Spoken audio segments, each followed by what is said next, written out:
প্ৰধানমন্ত্ৰী আবাস যোজনা চৰকাৰে বিপিএল কৰাৰ আৰু এটা নতুন আপডেট লৈ আহিছোঁ। সেইটো আপডেট হ'ল, যদি আপোনালোকৰ চৰকাৰী ঘৰৰ লিষ্টত নাম আহিছে আৰু আপোনালোকৰ ঘৰটো জিঅ'টেগ কৰিছে, তেনেহ'লে কেনেকুৱাকৈ আপোনালোকে আপোনাৰ ঘৰৰ এপ্লিকেশ্যন নম্বৰটো চেক কৰিব। বহুতে কিন্তু কমেণ্ট কৰিছে যে মই মোৰ ঘৰৰ এপ্লিকেশ্যন নম্বৰটো নাজানো আৰু মোৰ একাউণ্টত ঘৰৰ পইচা সোমাইছে নে সোমোৱা নাই, কেনেকৈ চেক কৰিম। মই আজি এইটো ভিডিঅ'ত আপোনালোকক দেখাম যে কেনেকৈ আপোনালোকে আপোনাৰ ঘৰৰ এপ্লিকেশ্যন নম্বৰটো চেক কৰিব আৰু আপোনালোকৰ একাউণ্টত ঘৰৰ পইচা সোমাইছে নে সোমোৱা নাই, কেনেকুৱাকৈ আপোনালোকে আপোনাৰ নিজৰ মোবাইলৰ পৰা চেক কৰিব লাগিব। মই আজি এইটো ভিডিঅ'ত আপোনালোকক A to Z সম্পূৰ্ণ প্ৰচেছ ষ্টেপ বাই ষ্টেপ দেখুৱাই দি আছোঁ। যদি আপোনালোকৰ জিঅ'টেগ হৈছে, তেনেহ'লে আপোনালোকে আজিকে চেক কৰক যে আপোনালোকৰ একাউণ্টত ঘৰৰ পইচা সোমাইছে নে সোমোৱা নাই আৰু আপোনালোকৰ ঘৰৰ এপ্লিকেশ্যন নম্বৰ কোনটো হয়। জানিবলৈ হ'লে ভিডিঅ'টো সম্পূৰ্ণকৈ চাই ল'ব, স্কিপ নকৰাকৈ।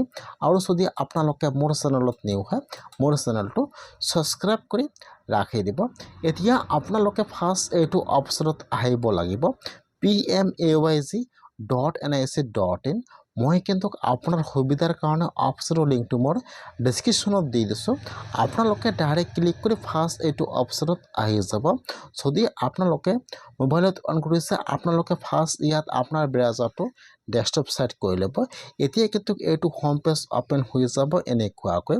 ইয়াত চাব 5 নম্বৰত দিয়া থাকিব ষ্টেক হোল্ডাৰ্ছ, ফাৰ্ষ্ট চাব দিয়া আছে এবাউট আছ, 2 নম্বৰত আৱাজ চব, 3 নম্বৰত চাব ইয়াত দিয়া আছে ডকুমেণ্ট, 4 নম্বৰত চাব দিয়া আছে ষ্টেক হোল্ডাৰ্ছ।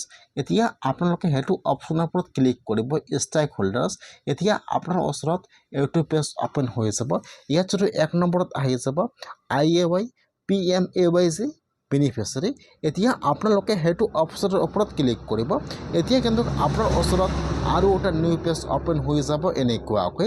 এতিয়া আপোনালোকে ইয়াত যিটো আপোনাৰ ঘৰৰ ৰেজিষ্ট্ৰেশ্যন ID নম্বৰ হয়, আপোনালোকে ফাৰ্ষ্ট ইয়াত আপোনালোকৰ ঘৰৰ ID নম্বৰটো বহাই দিব আৰু ইয়াত যিটো কেপচা আহি যাব, এতিয়া আপোনালোকে ইয়াত কেপচাটো বহাই দিব।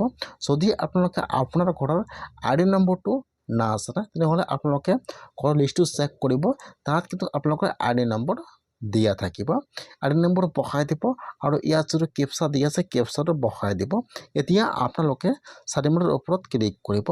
এতিয়া কিন্তু আপোনাৰ ওচৰত ফাৰ্ষ্ট আপোনাৰ সম্পূৰ্ণ এড্ৰেছটো আহি যাব, আপোনাৰ গাঁৱৰ নাম, পঞ্চায়তৰ নাম, ইয়াত আপোনাৰ ডিটেইলছ সম্পূৰ্ণ আহি যাব।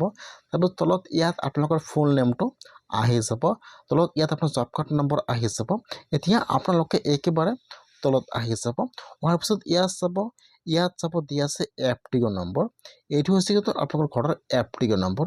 যদি আপোনালোকে আপোনাৰ ঘৰৰ এপ্লিকেশ্যন নম্বৰটো নাজানে, আপোনালোকে এনেকুৱাকৈ চেক কৰিব লাগিব।